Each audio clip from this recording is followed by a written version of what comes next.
Bienvenidos, ¿cómo les va? Esto es Consenso, ¿eh? Bueno, estamos en vivo hasta las 13 horas en la pantalla de TV. Vamos a estar repasando todo lo que dejó la sesión de ayer, lo que se logró, lo que no se logró, las felicitaciones del presidente de la Nación, Javier Milei, todo lo que ocurrió dentro del recinto y también el operativo que se montó fuera del recinto que evitó esta vez, y por suerte hay que decirlo, que hubiera incidentes.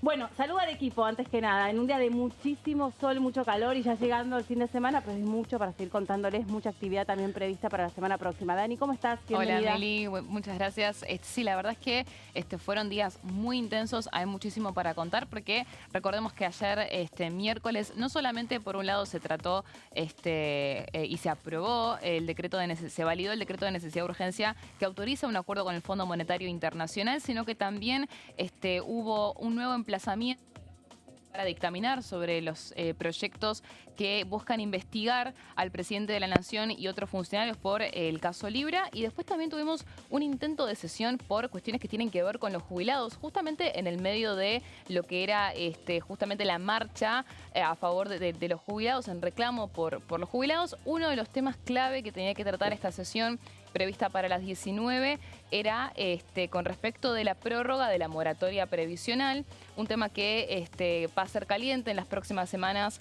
acá en la Cámara de Diputados, pero no tuvo quórum finalmente, así que no pudo prosperar la sesión. Vamos a estar repasando todos los nombres que tienen que ver con los que estuvieron, los que no estuvieron, a quienes responden y qué va a pasar con la moratoria, porque hubo una noticia que tiene que ver con la Comisión de Previsión Social de Gabriela Börning de Koning, de la Radical, que convocó la comisión, o al menos eso es lo que ella anunció, que le iba a convocar para tratar los temas que tienen que ver con los jubilados. Así que, bueno, muchísimas cosas pasaron ayer, miércoles, Meli, vamos a estar repasando eso. Bueno, hoy también hay muchas declaraciones y derivaciones de lo que dejó la sesión de ayer. Interesante ir escuchando no solo lo que pasó dentro del Congreso, sino lo que pasó fuera cuando los diputados y las diputadas iban hablando, haciendo un análisis de lo que dejó la sesión. Prácticamente Dani dejó hecho el semblante de los temas más importantes del día. Gonza, ¿cómo estás? Bienvenido. ¿Cómo andas, Meli? Bien, todo muy bien. Bueno, la verdad que ayer, así como lo decía nuestra compañera, fue un día bastante intenso y creo que también se generó de aquí en adelante lo que puede llegar a ser, bueno, un cronograma de sesiones, comisiones, que es imparable, porque si nos ponemos a hacer el orden cronológico de todo lo que sucedió ayer, tenemos para todo un bloque completo realmente, pero bueno, ha sido un tema muy intenso que lo que dejó fue un saldo muy positivo para el gobierno nacional vinculado a este acompañamiento de la Cámara de Diputados, que necesitaba el respaldo de una de las cámaras, no para el FMI, no para el Fondo Monetario Internacional, sino más bien por la legislación argentina, que se precisaba justamente el acompañamiento de una de las cámaras del Congreso para que el Gobierno Nacional lleve a cabo a través de un DNU, un decreto de necesidad de urgencia, un nuevo préstamo con el Fondo Monetario Internacional, así que en un ratito vamos a estar hablando de todo lo que nos dejó la sesión. Bueno, arrancamos por eso, ¿no? Esta aprobación por 129 votos positivos para que el gobierno pueda avanzar con un acuerdo con el Fondo Monetario Internacional sobre el que los diputados y las diputadas no podían conocer el detalle y tampoco podían observar sobre el detalle. Tenían aprobar o rechazar. Y como bien dijo Gonza, por lo que rige respecto de cuándo quedan vigentes los decretos de necesidad de urgencia, bastaba con la aprobación conseguida en la Cámara Baja para que ese decreto asegurara el acuerdo con el fondo. Pero repasemos lo que ocurría cuando fue el momento de la votación. A continuación se va a votar el dictamen de mayoría de la Comisión Bicameral de Trámite Legislativo que declara la validez del decreto 179/25 contenido en la orden del día 759. Repito, para aclarar el sentido del voto por la afirmativa se vota... Sí, diputada Gigi.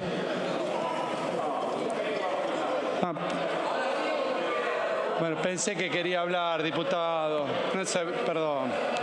Para aclarar el sentido del voto, por la afirmativa se vota por la validez del decreto, por la negativa se vota el rechazo del mismo. Repito, para que no haya duda, no haya problemas con los votos, por la afirmativa se vota por la validez del decreto, por la negativa se vota por el rechazo del decreto. Por favor, sírvanse loguearse, diputados. Están todos logueados. Tiempo.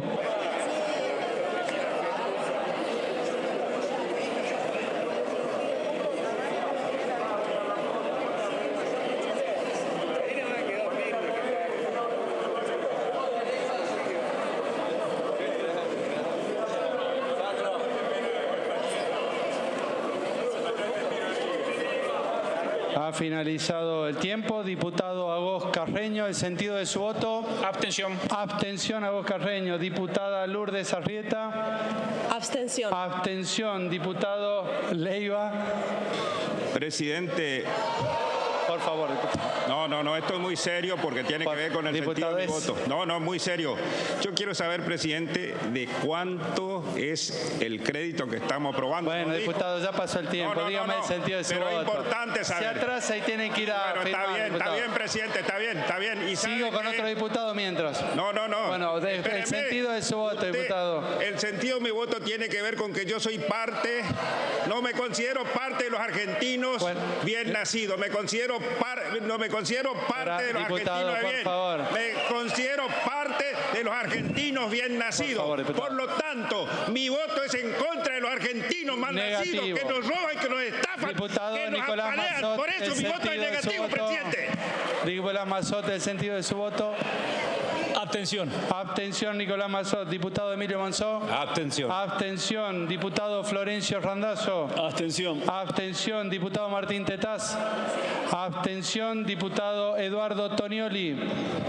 Presidente, ¿cuántos de los presentes le comprarían un auto usado al Toto Caputo? ¿Cuántos le comprarían un auto usado al Toto Caputo? Diputado. Bueno, además libertarios son unos pelotudos bárbaros. Por favor. Presidente, diputado, mi voto contra este DNU ilegítimo, ilegal, es negativo, señor presidente. Gracias, diputado. Se cierra la votación.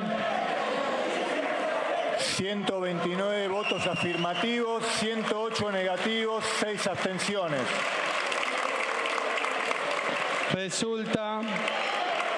Resulta afirmativo. Se harán las comunicaciones correspondientes. Bueno, sobre el final hacía falta unos pip, se escuchaban ahí. Bueno, 6 abstenciones yo alcancé a notar. Arrieta, Randazzo, Tetaz y... Estamos hablando también de Nicolás Mazzot, Emilio Monzó, Oscar Agos Carreño, todos encuentros federales. Son 6, ahí está. Ahí están los 6. Florencio Randazzo, Tetaz y Arrieta. Arrieta que había hecho un discurso bastante crítico del acuerdo con el Fondo Monetario Internacional. ¿Por qué no es que no se puede leer? Tiene que pedir permiso. Sí, tienen que pedir permiso para leer. Creo que en un momento también se estaban quejando de que Cristian Ritondo estaba leyendo el discurso. Es una queja recurrente cuando de la oposición al que está leyendo. Sí, como que a ver, no es que está prohibido, pero no forma parte de los usos y costumbres de lo que suele suceder dentro de la Cámara. O sea, se supone que le quita además organicidad a lo que están diciendo. Sí, estoy haciendo memoria porque hubo un diputado que ayer pide permiso para leer. Estaba tratando de acordarme. Y por ahí sí. es Ritondo. No era Ritondo, era otro diputado que estuvo ayer en la sesión y que pidió permiso para leer. A veces un por tramo. ahí, me imagino, no sé, en este caso es el acuerdo con el Fondo Monetario Internacional, por ahí son números, cosas que se quieren exponer y que de repente la memoria puede jugar una mala pasada. No sé. Lo hacen a veces inclusive para explicar alguna confusión que hay por parte de algunos diputados a la hora de votar o que están solicitando qué se vota, qué se está votando, qué no se está votando. Cuando hubo modificaciones en la ley de bases, imagínense la cantidad de permisos de lectura que hubo. Sí. ¿No? Estamos hablando de una reducción de un proyecto que tenía 664 artículos, que después se redujo casi a menos de la mitad. Bueno, y así terminó, ¿no? Por debajo de los 300 artículos. Pero en este sentido hemos visto, ¿no? Esta solicitud de pedir permiso. Es algo que fue lo menor, ¿no? De lo que pasó en la sesión, de todos modos. Sí, de todos modos, claro. Hubo algunos registros bastante fuertes. No sé cómo quedarán de la garganta, porque gritan de lo lindo. Y algunos estarán más entrenados que otros. Sí, para gritar un poco más. Bueno, igual no gana el que grita más fuerte, les avisamos. El que se enoja pierde. También, es verdad, pero bueno. Escuchemos, si les parece, al diputado Giancafilo en la sesión. Es la mejor herramienta el DNU, quizás no es la ideal. Pero si usted me pregunta a mí, mantener las reservas del Banco Central, honrar la deuda que tomaron otros, entre otras cuestiones que se han esgrimido como argumentación, en líneas generales sobre ese acuerdo que se busca, tengo que decir que acuerdo en que finalmente esta herramienta que pasó ayer por la Comisión Bicameral de DNU y que fue ese dictamen votado 9-7 y estamos tratando hoy en este momento, y que naturalmente se puede acompañar por mayoría simple, sea la herramienta que dé el marco general para un acuerdo con el Fondo Monetario Internacional. Más allá de que vamos a votar de manera afirmativa el acompañamiento al DNU, decir que lo vamos a hacer por una cuestión de coherencia legislativa. Aquí la competencia del plan económico la tiene el Poder Ejecutivo, no la tiene el Congreso Nacional. Y en todo caso, presidente, abogamos para que el acuerdo sea bueno para la Argentina. Y si es malo, en todo caso, no es responsabilidad de este Congreso, va a ser responsabilidad de quien gobierna. Bueno, eso también, ¿no? Era parte de los argumentos de algunos. Muchos que hablaron en ese sentido, Ameli, que votaron a favor, pero criticaron mucho, tanto que es un acuerdo del cual no hay detalles, no se conoce demasiada información. Y también mucha crítica con respecto justamente de que tenga que ver con un decreto de necesidad de urgencia. El que defendió mucho que sea vía DNU fue Cristian Ritondo, jefe de bloque del PRO. En su discurso, yo creo que uno de los temas centrales fue justamente entender de su parte por qué apelaba a la necesidad y urgencia de ir vía DNU y no un proyecto de ley, algo que también mencionó Rodrigo de Loredo, jefe de bloque de la UCR, una tropa que también apoyó casi en su totalidad, excepto por Martín Tetaz, el acuerdo con el fondo vía DNU. Lo que decían ellos es, entendemos que en el Senado, al ser inviables, es lógico que vayan a intentarlo vía DNU y hay una necesidad de urgencia de tener esto cerrado lo antes posible. Teniendo tanta oposición en el Congreso, es difícil que se haga de otra manera. Pero después también hubo muchos, como por ejemplo, recién lo escuchábamos a Giancafilo, que responde a Figueroa, y también Miguel Ángel Pichetto, que votó a favor, pero que fueron muy críticos. Muy encendidos. Sí, y muy críticos de lo que fue el DNU. Yo creo que son más bien pocos los diputados que en sus discursos defendieron la medida del gobierno, pero claramente un consenso generalizado de justamente 129 y algunos que colaboraron también con sus ausencias, que podemos hablar de eso, de que no querían obstaculizar el programa económico del presidente. Esto, no, por un lado, no obstaculizar, pero no hacerse cargo de lo que contiene ese acuerdo con el Fondo Monetario Internacional ni lo que supone. También, digamos, mirando con mucho cuidado qué es lo que pasaba fuera de la calle con el reclamo de los jubilados, acompañado, respaldado por otros movimientos, a ver si eso inclinaba o no inclinaba un poco el clima o el tono en la sesión, porque también el Fondo Monetario Internacional sabe que ese acuerdo viene con ajuste, pero está mirando de cerca las consecuencias de ese ajuste, no es que le dé lo mismo al fondo para prestar el dinero. Habló Ramiro Gutiérrez, lo vamos a escuchar también en la sesión, interesante para compartir su opinión. Voy a adelantar la posición negativa de nuestro bloque. Estamos construyendo un edificio que tiene cimientos de barro. Estamos a punto de construir una simulación de acto jurídico. La simulación es algo que parece ser, pero en realidad no lo es. El camino para endeudar a la República Argentina, según la ley y la Constitución de nuestro país, es una ley del Congreso de los argentinos. El artículo 2 de la ley 27.612 hace una referencia expresa a los empréstitos y a los programas de financiamiento contraídos con el Fondo Monetario Internacional. No quedan dudas, es ley del Congreso. Pero además de eso hay un valladar constitucional. La Constitución Nacional, en el artículo 99, establece un procedimiento de 3 pasos. El primero de esos 3 pasos, el primero y excluyente de los demás, es que este Congreso se encuentre en un estado de fuerza mayor para no poder deliberar.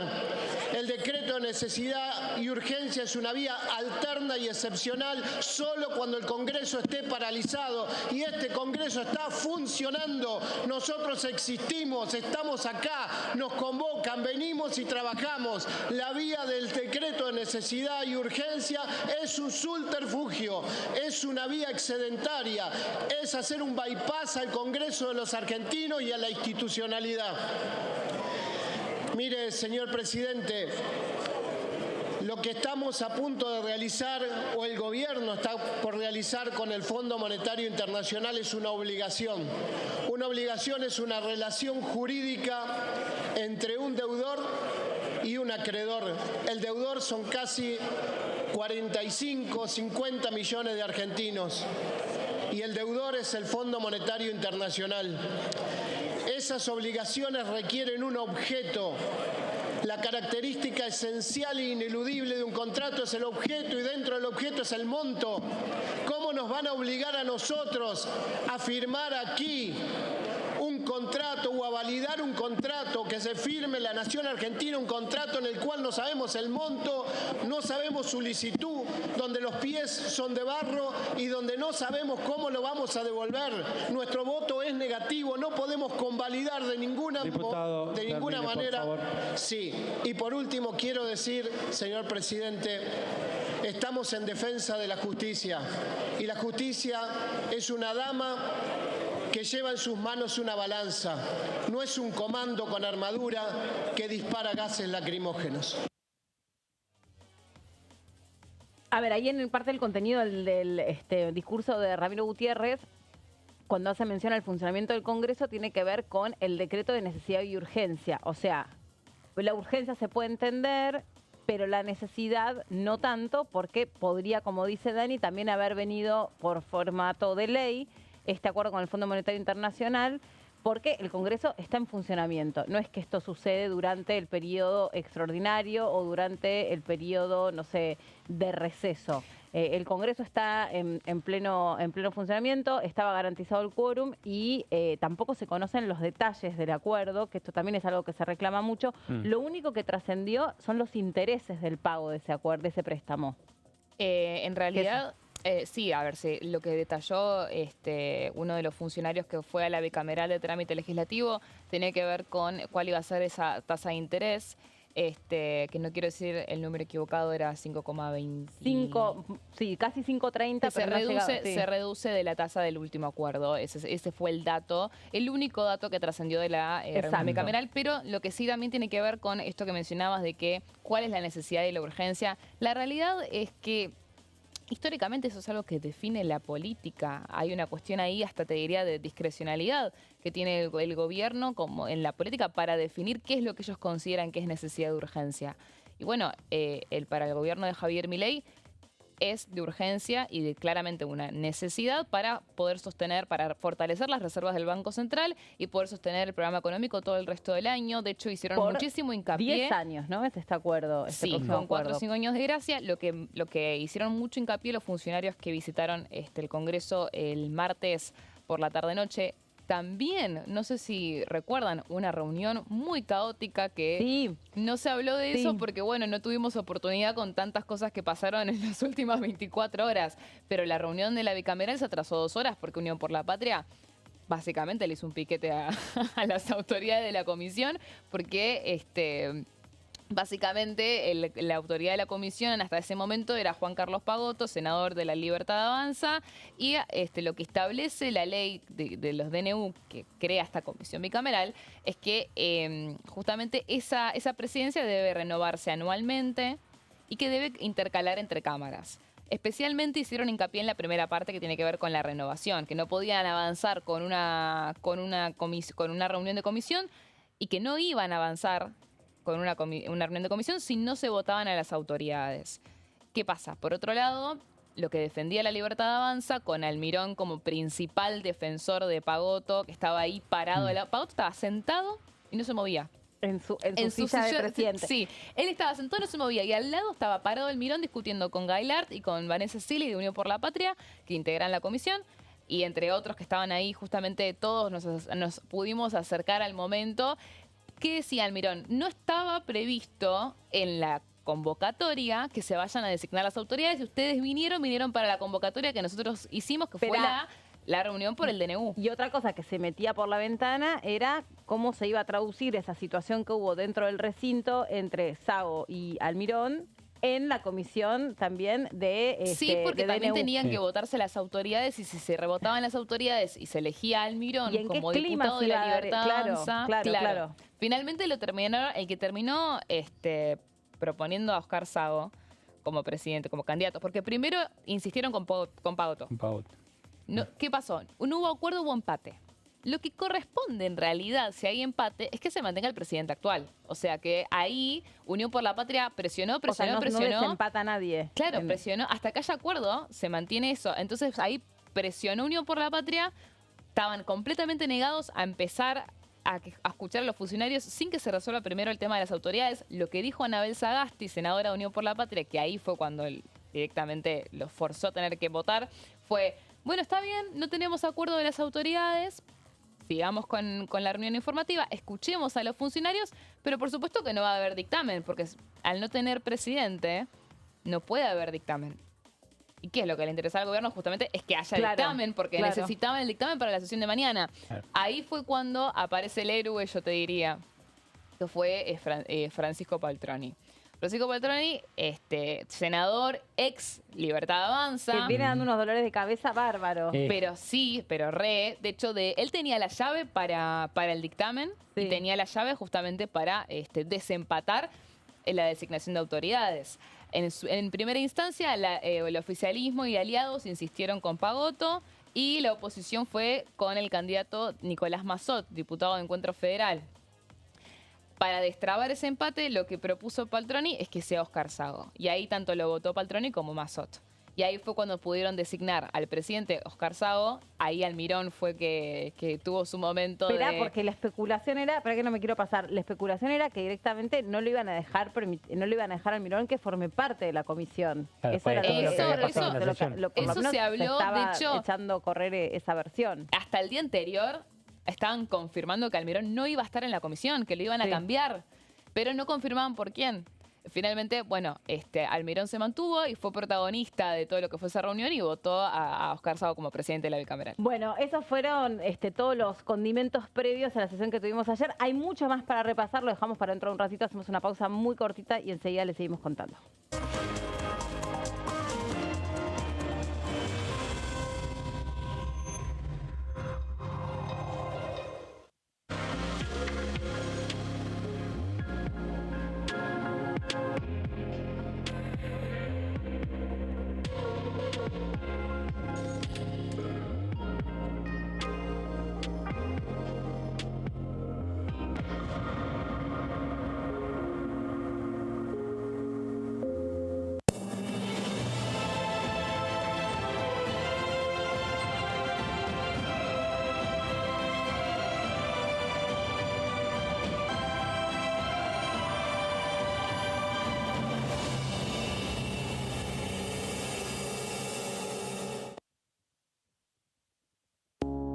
Las sesiones son el espacio donde los diputados debaten proyectos de ley para su aprobación, modificación o desaprobación.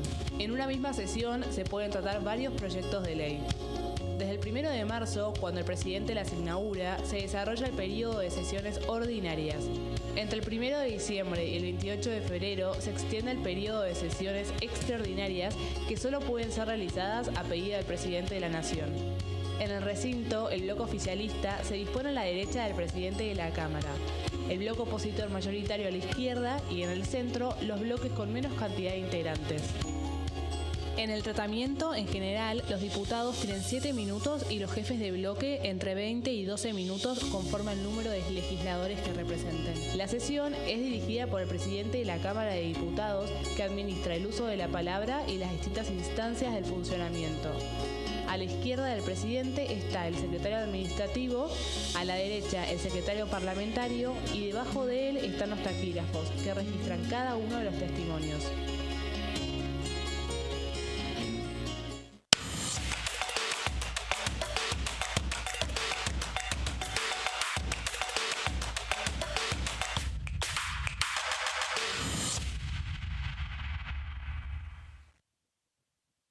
En este momento, millones de niños y niñas tienen desnutrición severa. Algunos están tan débiles que apenas pueden pararse.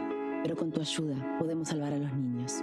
Este alimento terapéutico listo para usar está lleno de vitaminas y nutrientes esenciales que ayudan a los niños y a las niñas a recuperarse de la desnutrición. Gracias a personas como vos, ayudamos a salvar a millones de niños cada año. Da un simple paso. Dona ahora y ayúdanos a seguir salvando vidas.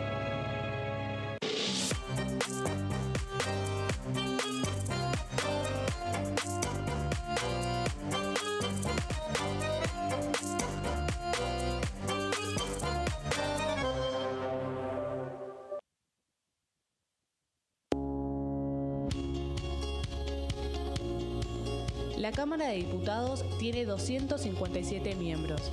Los diputados debaten y sancionan leyes que rigen en todo el territorio nacional.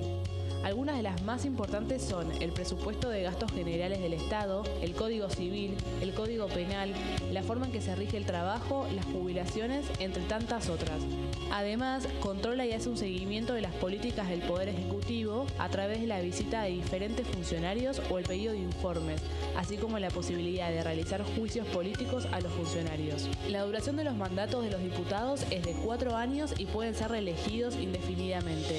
Desde el momento en que asumen y hasta el final de su mandato, no pueden ser acusados, interrogados judicialmente ni molestados por las opiniones o discursos que imitan desempeñando su mandato. Son requisitos para ser diputado tener al menos 25 años, 4 años de ciudadanía argentina y haber nacido en la provincia por la que se postula o haber residido en ella los 2 años precedentes. Se agrupan en bloques que expresan partidos políticos o afinidad ideológica. Existen también los monobloques integrados por un solo diputado. Dengue, Zika y chikungunya. Presta atención a estos síntomas. Si tenés fiebre alta, 38 o más, de 2 a 7 días de duración y dolor de cabeza, en especial detrás de los ojos, muscular y de las articulaciones, diarrea, dolor abdominal, náuseas y o vómitos, malestar general, cansancio, decaimiento, erupción en la piel, sangrado en nariz, encías u otras partes del cuerpo, no te automediques, toma mucho líquido, usa repelente y acércate a un centro de salud.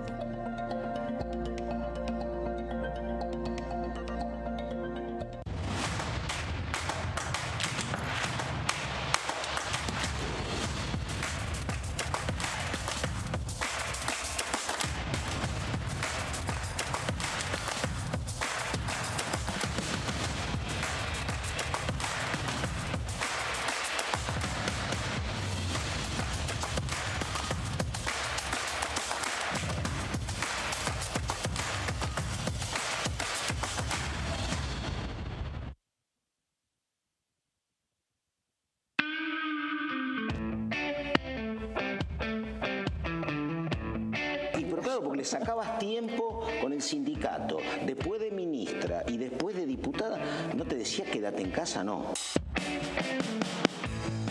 ¿Tuviste algún vínculo con la música, la natural de los salteños en el secundario o no, o algo más?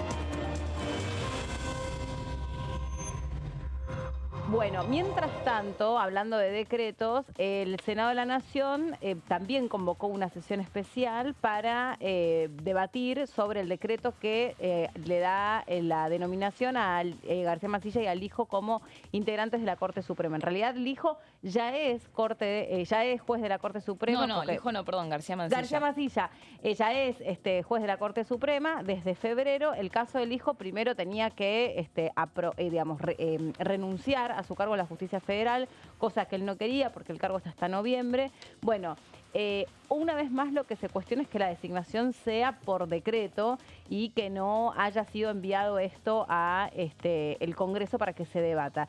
Este es el trasfondo de lo que va a pasar el 3 de abril, ¿no? Es esa sesión que convocó Victoria Villarruel. Sí, el 3 de abril fue la noticia que estábamos esperando todos cuando terminaron todas las sesiones. Estábamos todos, ¿y ahora qué va a pasar con el Senado? Porque recordemos que Unión por la Patria la semana pasada trascendió un pedido de sesión que sería para hoy, este jueves, a las 12, para tratar los pliegos de García Mansilla y Ariel Lijo. Una sesión que estaba pensada para rechazar a los pliegos. Hay que ver si eso efectivamente va a suceder, pero la realidad es que la vicepresidenta y presidenta del Senado, Victoria Villarroel, ella tiene el poder de decidir cuándo convocar a la sesión, y se mantuvo en silencio, en incertidumbre durante toda la semana, y finalmente ayer esperando una definición a ver si se confirmaba o no se confirmaba. No porque ella vaya a convocar, ya para ayer a las 7, 8 de la noche era obvio que no iba a convocar, pero sí podía pasar que Unión por la Patria, como ya ha intentado alguna vez, baje, y si tienen los 37, ellos recuerden, tienen 34, o sea, con 3 legisladores lo podían conseguir el quórum, podían por ahí quizás autoconvocarse y forzar una sesión.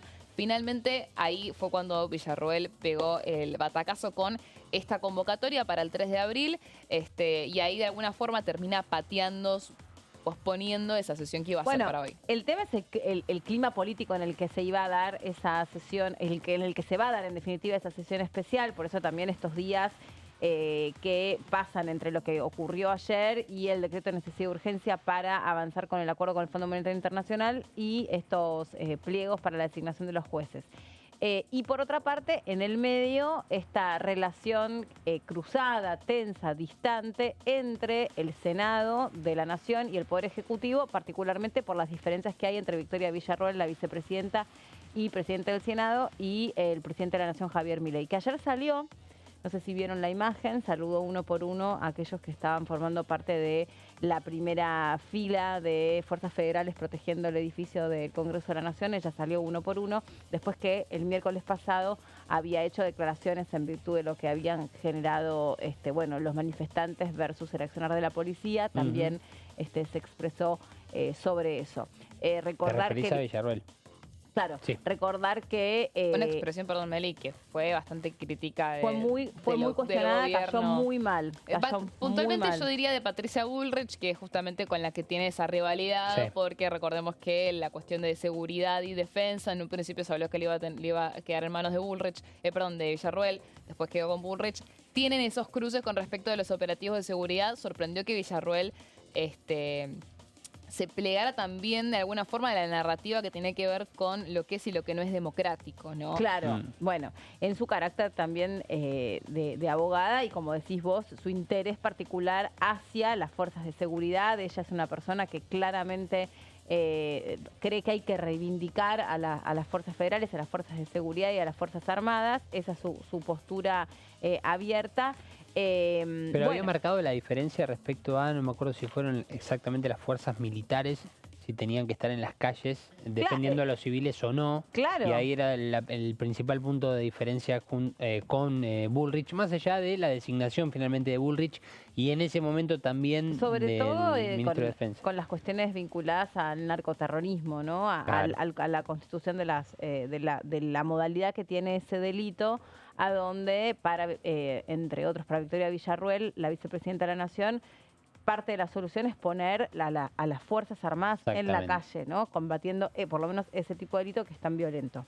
Bueno, entonces esta sesión especial pasa para el 3 de abril, fue pedida por una parte del peronismo, ¿no? Dentro del Senado. La sesión la pidió el peronismo, pero también había otro pedido del oficialismo que no tenía que ver con los jueces, tiene que ver con ficha limpia y la declaración de emergencia en Bahía Blanca. Claro. O sea, recordemos que la declaración de emergencia en Bahía Blanca, acá en la Cámara de Diputados, se aprobó la semana pasada. Claro. Y todavía el Senado no planea expedirse sobre este tema. No puede prácticamente también porque no dan hasta el tema sensible de los jueces de la Corte Suprema, que yo agrego a lo que vos decías de que hay una relación muy tensa entre el Ejecutivo y lo que es la relación con Villarroel. A eso le agrego que no tienen prácticamente la llave para poder hacer ninguna iniciativa propia. Exacto. Entonces, porque tienen 34 horas que se fue Cuader, 34 Unión por la Patria, están a 3 opositores del quórum,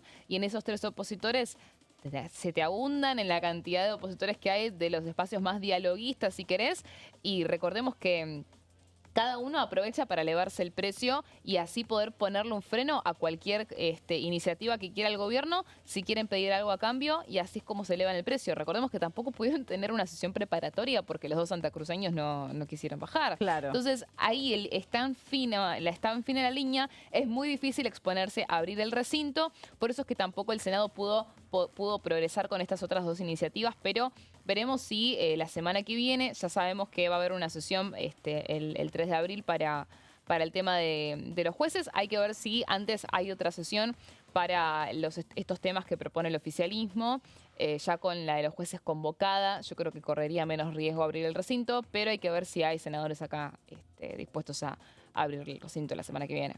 Bueno, algo de lo que también había expectativa ayer era ver si se lograba dar una prórroga a la moratoria, la vigencia de la moratoria, porque esto vence el 23. Vence las solicitudes de los trámites, ¿no? Si los trámites están pedidos antes del 23, no hay inconveniente para que mujeres y varones que no tengan los años, es decir, los aportes para jubilarse, puedan comprarlos.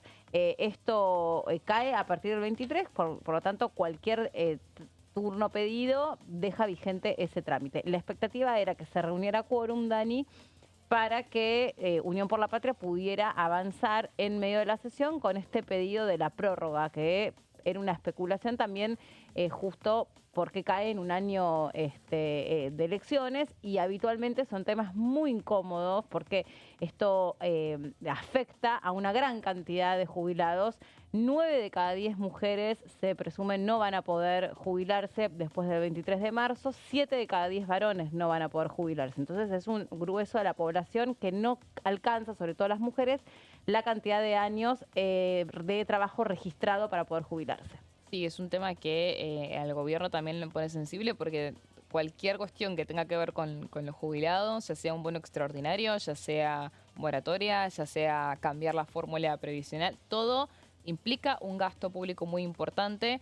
Entonces también se juega justamente la narrativa política que también se utiliza mucho, que se utilizó muchísimo el año pasado también, que tiene que ver con qué pesa más, el tema del déficit fiscal y que no haya más gasto público, y el tema de la sensibilidad, y te diría una cuestión casi moral que tiene que ver con los jubilados, ¿no? Sí. Un planteo ahí del gobierno que es clave, y veremos si esto vuelve a resurgir en este año de ordinarias, tiene que ver con que no puede haber una reforma previsional si no hay una reforma laboral primero, porque justamente el tema de los aportes tiene que ver con la informalidad, como bien dijiste recién, Meli. Sí, la informalidad, y también algo que me parece que es idea de este gobierno es correr la edad para jubilarse por la expectativa de vida y porque precisamente, bueno, hay muchos jubilados que siguen trabajando. Sí, sí, muchos que siguen trabajando, y también más allá de que hay un debate de fondo respecto a una perjudicación en este sentido por parte de las mujeres que en muchos sentidos han obtenido trabajos a lo largo de su vida, tal vez muchos en una edad mediana hacia la edad de la jubilación. Posmaternidad. Posmaternidad. Y así como le ha sucedido esto a las mujeres, también hay muchos hombres que han trabajado toda su vida y que tal vez no han conseguido trabajos en blanco, registrados. Entonces, es una problemática general. No por nada es esta estadística que vos acabas de mencionar. Dijiste, 7 de cada 10 hombres no van a poder jubilarse. ¿Y cuántas mujeres? 9. 9, es preocupante. Exactamente. Entonces, esto fue lo que intentó la oposición poner en la mesa ayer, justamente con una sesión que lo que buscaba igualmente era hacer un emplazamiento de las comisiones para poder tratar estos proyectos que estaban proponiendo, que tienen que ver también con la prórroga de la moratoria previsional. Fue una sesión que se improvisó el martes por la tarde-noche y finalmente fue convocada, pero no reunió quórum. Ahí tenemos el dato de que fueron 133 los diputados ausentes, 124 los presentes, ahí nomás de conseguir el quórum, pero no alcanzaron. El dato acá yo creo que principal tiene que ver con la cantidad de ausentes de Unión por la Patria. Fueron los mismos que se ausentaron para lo que fue la sesión por el DNU del FMI. Celia Campitelli de Santiago del Estero, ¿no? Uno de los gobernadores del PJ que actúan en sintonía con el oficialismo, junto con los catamarqueños de Raúl Jalil, que también, reitero, actúan en sintonía con el oficialismo. Justamente son los santiagueños y los catamarqueños los que siempre se ponen en la mira dentro de lo que es el bloque de Unión por la Patria por la influencia de los gobernadores con afinidad al presidente Javier Milei. Después también Blanca Osuna y Juan Manuel Pedrini, que hasta donde se sabía no habían podido asistir a ninguna de las sesiones de ayer por cuestiones personales. Pasando a la siguiente placa, tenemos a los que asistieron de Encuentro Federal, si no me equivoco. Tenemos a 8 nada más, a Agost Carreño, Emilio Monzó, Margarita Stolbizer, Natalia de la Sota, Esteban Paulón, Mónica Fein, Nicolás Mazot y Juan Bruje. Estos fueron los que sí asistieron, que bajaron al recinto para dar quórum a esta sesión. Por otro lado, estamos hablando de un encuentro federal que, para hacer un comentario, está completamente fragmentado, Meli. Ayer hubo la mitad, o sea, tanto Encuentro Federal como Democracia para Siempre, dos bloques que generalmente actúan como bloques dialoguistas, más bien opositores, pero que ayer fueron completamente fragmentados. De los 16 de Encuentro Federal, 8 fueron a dar quórum para el tema de la moratoria previsional y demás. Después también de Democracia para Siempre, 9 de 12. ¿Quiénes no fueron? No fueron los que responden a gobernadores. Lo mismo tiene que ver con Encuentro Federal. Estamos hablando de la misma razón que tiene que ver justamente con la influencia de los mandatarios provinciales con respecto de sus alfiles en la Cámara de Diputados y su buena relación que tienen con el presidente Javier Milei, o al menos el intento de no querer entorpecer más las relaciones, mejor dicho, ¿no? Cuando tiene que ver con el DNU del Fondo Monetario Internacional, yo creo que ahí es una clara demostración de quienes estaban a favor de que haga un acuerdo con el fondo y quienes no, en relación a lo que tiene que ver con los gobernadores. Acá está tamizado por esto otro que vos decís. Tiene que ver con un gesto. Al gobernador, ¿qué le afecta la moratoria? Tiene que ver, no es que le afecta la moratoria o no, porque el tema del gasto siempre afecta a todo el país. Pero lo que sí me parece es que también el dato es entender que esto iba para un emplazamiento de las comisiones. Claro, no era el tema en sí. No era un tema en sí. De hecho, por ejemplo, los de Democracia para Siempre que bajaron, ahí los tenemos, Pablo Juliano, Facundo Manes, Carla Carrizo, Dania Tabela, Carvajal, Jorge Risotti, Coleta, Coli y Polini. Estos son los que no responden, no tienen a gobernadores a quienes responder, los que se le dicen diputados sin tierra. Ellos también entendían que tenía que ver con un emplazamiento y que de hecho lo que buscaban era solamente ir para apoyar la cuestión de la moratoria, porque habían otros proyectos, otras iniciativas que se iban a poner en esta sesión. Iban solamente por la cuestión de la prórroga de la moratoria y ni siquiera pensaban ponerle una fecha al emplazamiento de la comisión. Era un mero gesto, te diría, una especie de respuesta a lo que ellos decían. El Congreso tiene que expresarse con respecto de la situación de los jubilados después de lo que fue la marcha de la semana pasada y la marcha de ayer.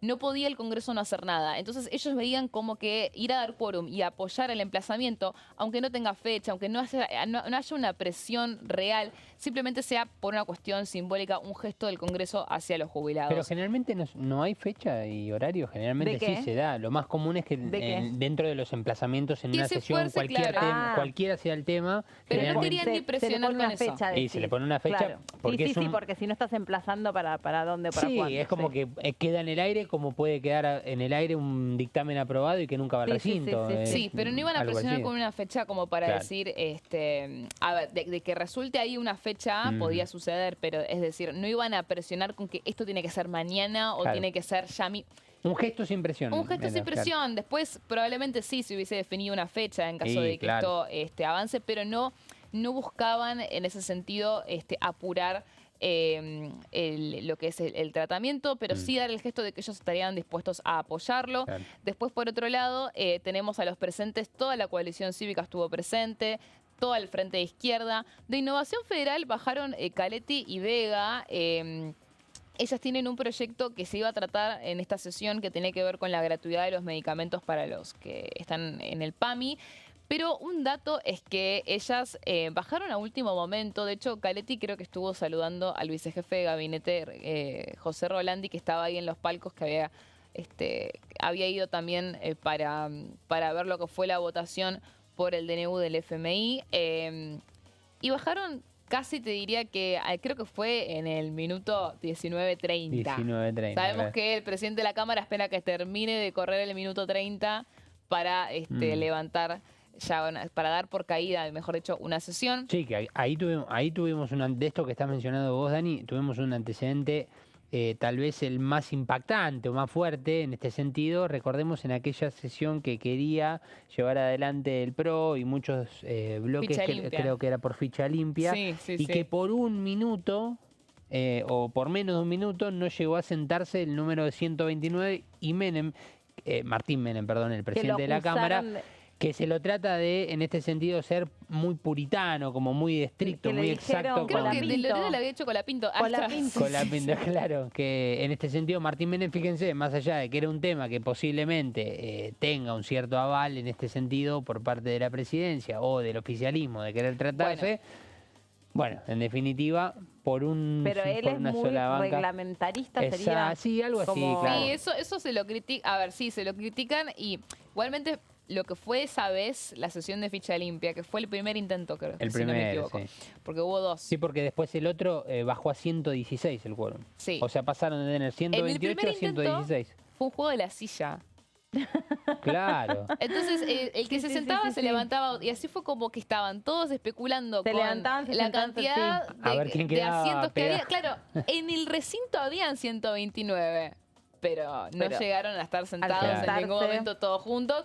Y bueno, esa fue un poco la crítica, o sea... Que tiene el intercambio con Ritondo, recuerdo. Bueno, pero Ritondo fue con el presidente de la Cámara, no se le agarró mucho. Sí, como que dijo, bueno, reconozco que están... un Ritondo enojado. No, él reconoció que estaba, cumpliendo con las cuestiones reglamentarias, pero sí, obviamente, que frustrados tanto él como Silvia Lospenato en ese momento, porque no podían creer que habían todos los bloques habían dicho, los vamos a acompañar, pero estamos todos a favor de este proyecto, y finalmente hubo ausentes de La Libertad Avanza, ausentes del PRO, de Innovación Federal, de Encuentro Federal, hubo ausentes de todos lados. Sí. Entonces, también fue esa la razón por la cual fue muy particular la poca paciencia. Tolerancia. Sí, a ver, poca flexibilidad, mejor dicho, de lo que es esa media hora reglamentaria para que haya quórum, pero porque ese día había. Podría haber habido. Era un tema muy específico. Sí, aparte, en ese momento todavía el oficialismo no tenía su propio proyecto. Claro, y alegaban de que creían que más allá de que esté apuntado o no directamente a una persona, que obviamente todos los dardos iban hacia Cristina Fernández de Kirchner para que no pueda presentarse a las elecciones. Y que también coincidió con el tema Libra. El debate por ficha limpia. No, estamos hablando del primer debate. Del primer intento. Cuando fue en noviembre del año pasado. Todavía no había. Pero ¿sabes con qué coincidió? Con el presupuesto 2025. La semana que querían ir a sesionar por fecha limpia fue la semana que el gobierno dio de baja el presupuesto 2025. Entonces muchos no quisieron ir a dar quórum. Yo ya me estaba confundiendo con las 125. Sí. No, esto creo que fue en la segunda oportunidad. O sea, presupuesto. La sesión. Una fue una semana, el primer intento. Sí, la semana siguiente. El segundo intento fue en la semana siguiente. En esa semana siguiente fue cuando pasó el presupuesto, y ahí directamente dijeron, nosotros si no hay presupuesto no damos quórum ni para ficha limpia ni para nada. Es más, si no me falla la memoria, creo que fue 7 de noviembre la primera y 13 de noviembre la segunda. Tanto no me acuerdo. Una cosa así. Y uno pregunta, ¿por qué no había acompañamiento en ese sentido? Y la justificación era porque creían que debía ser mucho más amplio el proyecto, sobre todo pensando en la retroactividad del mismo, que no tendría que estar tan apuntado. Eso se les ocurrió recién cuando ya había terminado el periodo ordinario, no durante todo. Te tira, viste, el efecto creatividad, si lo venían pensando, no se les ocurre y justo. No, se les ocurrió después. todo el tratamiento en comisión. No, ahí no, les parecía bien, pero después... Pero es un buen caso para contar esto de los 30 minutos. Sí.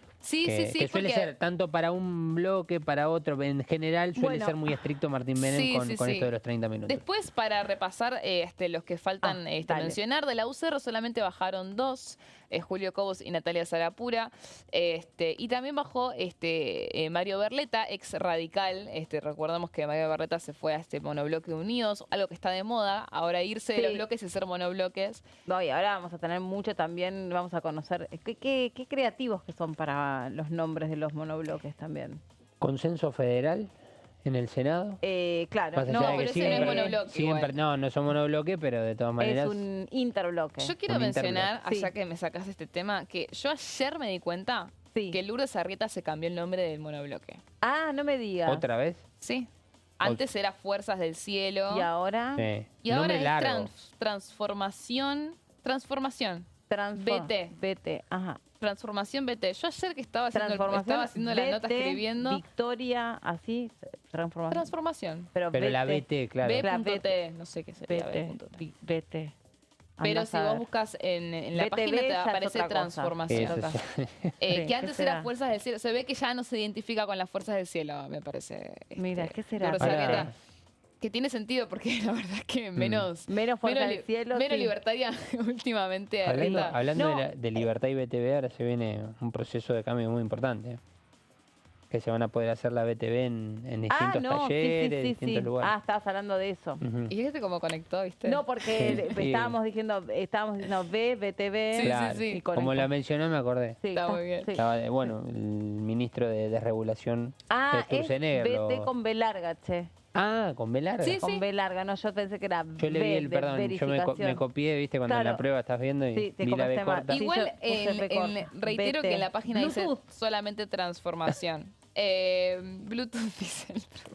Bueno, cuestión que, volviendo a la cuestión de quiénes fueron los que fueron a dar quórum a la sesión fallida de ayer, ahí tenemos a los proyectos los temas que se iban a tratar en la sesión, que finalmente no fue, que tiene que ver con, por supuesto, la prórroga de la moratoria previsional, que, como bien mencionaba recién Meli, vence el 23 de marzo. También habían cuestiones que tienen que ver con bonos extraordinarios, incrementos de emergencia para los jubilados y pensionados, y también el proyecto que habíamos mencionado de todo era innovación previsional. federal, gratuidad de medicamentos esenciales. Todo esto finalmente no pudo ser tratado, pero la noticia fue que 10 minutos antes de que empiece a correr el tiempo de la sesión, 10 minutos antes de las 19, la presidenta de la Comisión de Previsión y Seguridad Social, Gabriela Browning de Koning, Gabriela, sí. dijo que iba a convocar una reunión de comisión para el 9 de abril para tratar todos los proyectos de la seguridad Claro, social. porque ahora encima la semana próxima es la semana que es corta. Sí, a ver, es déjeme- feriado el lunes, sí. Claro, es que Y es después el día de tenemos otra la semana, El Igualmente- 1 de abril no me acuerdo cuándo cae. Ya te lo estoy diciendo, lo ¿Cae, estoy viendo. ¿Cae miércoles? Cae martes, Martes, 1 de abril. sí, me acordaba De todos que Y el modos, 2 de había un día. abril cae miércoles. Cabe destacar ¿Hay dos cuestiones. puente? Y eso, ¿Tenemos ojalá. puente? Ayer también trascendió que iba a ser puente el 25, pero no puede ser puente después del Día de la Verdad y la Memoria y la Justicia. No se pudo usar como con fines No, no turísticos. creo. Yo tampoco creo. No, aparte no, lo van a Pero denunciar. trascendió eso. Pero Lo que, aparte no se quería, puede... lo que quería agregar es que la comisión es recién para el 9 de abril. Sí. Es decir, ya se va a vencer la moratoria previsional. No, para ya va a estar entonces. vencida. Y segundo, todos los proyectos que van a tratar necesitan también de tienen giro también a la Comisión de Presupuesto.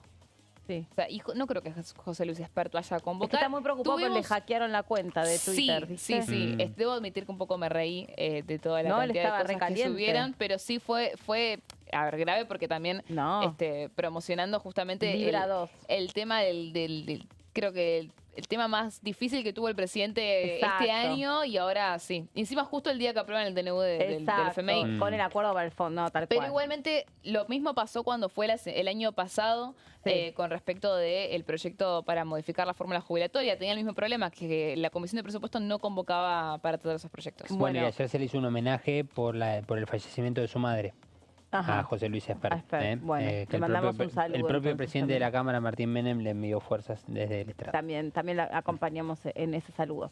Bueno, llegamos al final. Gracias, Dani. Trajo un montón de información. Sí, muchísimo. Y nosotros queríamos hablar de la BTV. Sí. Después averiguamos qué significa ese Bluetooth desde Lourdes Arrieta. Bueno, nos vemos mañana. Que estén muy bien, que pasen una linda tarde. Ya llega Mauricio cantando con todo el equipo y se quedan en la pantalla de TV donde está toda la información parlamentaria. Chau.